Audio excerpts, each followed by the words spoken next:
Hello, আমি পিয়ালি চলে এসেছি একটা নতুন ভিডিও নিয়ে। এদিন শাশুড়ি মাকে যার বিয়েতে দিয়ে এসেছিলাম, আজ আমরা সেখানেই যাচ্ছি। সম্পর্কে আমার মামা শ্বশুর হয়। দাঁড়াও দাঁড়াও, কালো থতমাটার একটু ঘষে মেজে আটা ময়দা মেখে একটু সাদা বানিয়ে নিই। দেখো তো সাদা লাগছে তো? বিয়ে বাড়ি যাবো বলে কথা, এইটুকু আদা ময়দা তো মাখতেই হবে। তো রেডি হয়ে গেছি, সাথে বরমশাইও চলে এসছে। তো আমরা যাব অনেকটাই দূরে, তো তাই জন্য আমরা 6টার দিকে রেডি হয়ে বেরিয়ে পড়েছি, কারণ আমাদের যেতে হবে নৈহাটি। মামি শাশুড়ির বাড়ি নৈহাটিতে। কথা বলতে বলতে আমরা প্রায় চলেই এসেছি। এতটা রাস্তা গাড়িতে বসে আস্তে আস্তে মাজাটা ব্যথা হয়েছে, তাই একটু দাঁড়িয়ে নিলাম। আর ও গেল জল আনতে। আমরা জল খেয়ে রওনা হয়ে নিলাম। মামি বাড়িটা একটু ভেতরেই ছিল নৈহাটি থেকে, আমাদের খুঁজে খুঁজে যেতে একটু লেট হয়ে গেল।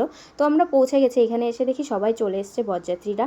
ওনারা এসছেন সবাই বাসে করে। আমার বাসে একটু প্রবলেম হয়, তাই জন্য আমি আর বরমশাই গাড়িতে করেই এসেছি। দিকে শ্বশুরমশাই যায়নি বলে শাশুড়ি মা একটু মনটা খারাপ করছিল। তো তারপরে আমরা চলে গিয়েছিলাম মামা আর মামিকে দেখতে। আর আমরা যেতে যেতে বিয়ে কমপ্লিটও হয়ে গেছিল, বিয়ের লগ্নটাও ছিল খুব তাড়াতাড়ি। তারপর আমরা চলে গিয়েছিলাম স্টলে কি আছে দেখার জন্য। গিয়ে দেখি এতটাই ভিড়, আধ ঘন্টা দাঁড়িয়ে থেকেও লাইন পাইনি। তারপরে এখানে সবার নাচ গান একটু দেখে আমরা খেতে বসে পড়ি। আমাদের গাড়ি নিয়ে অনেকটা রাস্তা যেতে হবে আর অনেকটা রাতও হয়ে গেছে। মেনুতে ছিল অনেক কিছুই, তোমাদের সাথে শেয়ার করতে পারলাম না কারণ মেনু কার্ডটাই ছিল না। এদিকে ওরা খাচ্ছিল চিকেন বিরিয়ানি, চিকেন কষা, আর আমি এদিকে খাচ্ছিলাম শুধু ডাল দিয়ে ভাত। একটু আমি প্রবলেমের মধ্যে ছিলাম, ওই জন্য আমি খেতেই পাচ্ছিলাম কিছু। তাই সবাই আমাকে দেখাচ্ছে আর খাচ্ছে আর হাসাহাসি করছে।